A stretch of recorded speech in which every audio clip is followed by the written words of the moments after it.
여러분, 아버지의 사랑이 오히려 독이 될 수도 있다는 생각 혹시 해보셨나요? 정말 비극적인 한 고대 왕국의 이야기가 있는데요. 이게 오늘날 우리의 리더십이나 가정 문제에 대해서 아주 날카로운 통찰을 던져주거든요. 자, 지금부터 그 이야기를 한번 깊이 파헤쳐보겠습니다. 이야기의 시작부터가 정말 충격적입니다. 글쎄, 한 왕자가 자기 형제를 죽여요. 바로 이 끔찍한 사건 하나가 앞으로 나라 전체를 뒤흔들 거대한 비극의 시작이었습니다. 이 끔찍한 범죄에 대해서 왕국이 내놓은 첫 번째 답은 추방이었어요. 그런데 이게 해결책이었을까요? 아니었죠. 오히려 더 깊고 더 복잡한 갈등의 시작에 불과했습니다. 자, 바로 이 지점에서 우리가 오늘 다룰 핵심 질문이 나옵니다. 왕의 사랑이 과연 국가의 법보다 우선할 수 있는가? 바로 다윗 왕과 그의 아들 압살롬 이야기의 심장을 관통하는 딜레마죠. 아버지로서의 정과 왕으로서의 공적인 의무가 정면으로 부딪힐 때 리더는 대체 어떤 선택을 해야 하는 걸까요? 자, 첫 번째 장입니다. 망명 중인 왕자. 이야기는 무너진 가정과 위태로운 왕국에서 시작되는데요. 상황을 좀 정리해보자면 이렇습니다.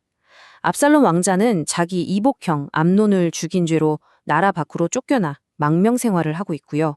그의 아버지 다윗 왕은 어떨까요? 죽은 아들 때문에, 그리고 또 떠나버린 아들 때문에 그야말로 깊은 슬픔에 잠겨 있는 거죠. 자, 이 이야기의 핵심 갈등 구도를 한번 보세요. 다윗의 셋째 아들 압살롬이 형을 죽이고 3년 동안 망명을 떠나죠. 그런데 왕인 다윗은 이 아들을 너무 그리워해요. 바로 이 틈을 요압이라는 장군이 파고들어서 압살롬을 다시 예루살렘으로 데려올 계획을 세웁니다. 이게 왜 중요하냐면 단순한 가족 문제가 아니라 이미 정치적인 계산과 계략이 뒤섞여 들어가고 있다는 뜻이거든요. 가족의 슬픔이 권력 다툼의 판이 되어버리면서 비극의 스케일이 걷잡을 수 없이 커져가는 겁니다. 자, 두 번째 장입니다. 아름다운 기만자, 외면과 내면의 그 깊은 간극을 한번 들여다보죠. 도대체 이 비극의 첫 단추는 어디서부터 잘못 꿰어진 걸까요? 이 이야기를 다루는 원전에서는요, 그 첫 번째 원인으로 다른 누구도 아닌 바로 압살롬 그 자신의 성품을 지목하고 있습니다. 압살롬의 이 두 얼굴을 한번 보세요. 겉으로는요, 온 이스라엘 백성이 칭송할 만큼 머리부터 발끝까지 흠잡을 데 없이 완벽했어요. 심지어 그 풍성한 머릿결은 그의 상징과도 같았죠. 하지만 그 내면은 어땠을까요? 자기 형을 잔인하게 살해하고 심지어 아버지를 속이고 결국엔 백성들의 마음을 훔쳐서 반역을 꾀합니다. 그러니까 원전이 지적하는 핵심은 이거예요. 모두가 찬양했던 그 완벽한 외모가 사실은 그의 썩어빠진 내면을 가리는 아주 교묘한 가면이었다는 거죠. 원전의 분석을 보면 더 명확해집니다. 압살롬은 신이 준 이 멋진 외모와 재능을 어떻게 썼을까요? 공공의 이익이 아니라 철저히 자기 개인의 이득을 위해서만 썼습니다. 자신의 야망을 이루려고 아버지를 속이고 대중을 교묘하게 조종해서 반란의 지지 세력으로 만들었죠. 결국엔 반역과 성폭행 같은 끔찍한 범죄까지 저지르게 됩니다. 결국 그의 아름다움은 축복이 아니었던 거예요. 오히려 그 자신과 왕국 전체를 파멸로 몰고 간 가장 치명적인 도구였던 셈입니다. 자, 세 번째 장으로 넘어가 보겠습니다. 왕의 눈먼 사랑. 이번엔 아들의 문제가 아니라 아버지의 문제입니다. 다윗 왕의 부성애가 왕으로서의 의무와 어떻게 충돌하는지 볼 건데요. 바로 이 지점이 이 비극의 또 다른 결정적인 결함입니다. 원전은 다윗 왕의 행동이 아주 치명적인 실수였다고 지적하고 있어요. 이게 정말 운명적인 결정이었는데요. 바로 화해 없는 귀환입니다. 다윗이 아들 압살롬을 수도인 예루살렘으로 돌아오게는 했어요. 그런데 무려 2년 동안이나 얼굴 한 번을 안 봅니다. 이게 얼마나 아이러니한 상황인가요? 압살롬은 왕국의 가장 중심부, 그 심장부에서 철저하게 고립된 채 아버지에 대한 원망과 복수심을 활활 키워나갔던 겁니다. 원전은 여기서 두 종류의 사랑을 아주 명확하게 구분합니다. 하나는 그저 감정적인 부성애, 그리고 다른 하나는 리더에게 반드시 필요한 공의죠. 그러니까 다윗의 사랑은 아들을 향한 순수한 감정, 그냥 아버지로서의 애틋함이었을 뿐이에요. 하지만 진정한 사랑, 특히 리더의 사랑은 반드시 진리와 훈육이 결합된 공의를 바탕으로 해야 한다는 겁니다. 바로 이 지점이 다윗의 가장 치명적인 실수였어요. 그는 그저 슬픔에 빠진 아버지이기만 했지. 나라의 정의를 바로 세워야 할 왕으로서 행동하지는 못했던 거죠. 다윗의 결정적인 실수들을 한번 정리해 볼까요? 첫째, 아들에게 진정한 회개를 요구하지 않고 그냥 집으로 데려왔다는 것. 둘째, 이렇게 중대한 결정을 내리면서 신의 뜻을 묻지 않았다는 것.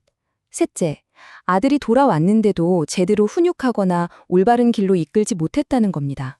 그의 사람은 그저 감상적이기만 했지 정의라는 빼대가 완전히 빠져 있었던 거죠. 바로 이런 실수들이 압살롬의 마음속에 쓴 뿌리가 자라날 완벽한 토양을 만들어준 셈이고 결국 끔찍한 재앙의 무대를 스스로 마련한 꼴이 되었습니다. 자, 네 번째 장입니다. 자비의 대가. 해결되지 않은 죄가 어떻게 전면적인 반란으로까지 커져갔는지 한번 보시죠. 그렇다면 이렇게 정의가 빠진 자비, 원칙 없는 사랑은 과연 어떤 결과를 낳았을까요? 그 대가는 정말 혹독했습니다. 한 개인의 문제를 넘어서 나라 전체를 뒤흔드는 거대한 비극으로 이어졌거든요. 단란으로 가는 과정을 시간 순서대로 한번 따라가 볼까요? 압살롬이 예루살렘으로 돌아왔지만 왕은 그를 외면합니다. 2년이 지나도 여전히 고립된 상태에서 압살롬의 분노는 점점 더 단단하게 굳어지죠. 그리고 마침내 4년 차에 그는 비밀리에 모은 자기 세력을 이끌고 헤브론에서 쿠데타를 일으킵니다. 결국 어떻게 됐을까요? 아버지 다윗 왕은 자기 아들에게 권력을 빼앗기고 수도에서 쫓겨나 도망치는 신세가 되고 맙니다. 그러니까 다윗의 침묵과 방치는 결코 아무것도 안 한 게 아니었던 거예요. 오히려 압살롬에게 반역을 치밀하게 계획할 완벽한 시간과 동기를 제공해 준 셈이죠. 이 부분에 대해서 원전은 정말 무서운 경고를 합니다. 해결되지 않은 죄는 씨앗과 같다. 시간과 방치라는 양분이 주어지면 그것은 반드시 파멸이라는 열매로 자라날 것이다. 이 교훈 너무나 명확하지 않나요? 우리가 외면하고 덮어두려고 하는 문제는요, 결코 저절로 사라지지 않습니다. 오히려 시간이 지나면 더 크고 더 파괴적인 모습으로 우리에게 반드시 돌아온다는 거죠. 자, 이제 마지막 장입니다. 무너진 왕국이 우리에게 주는 교훈.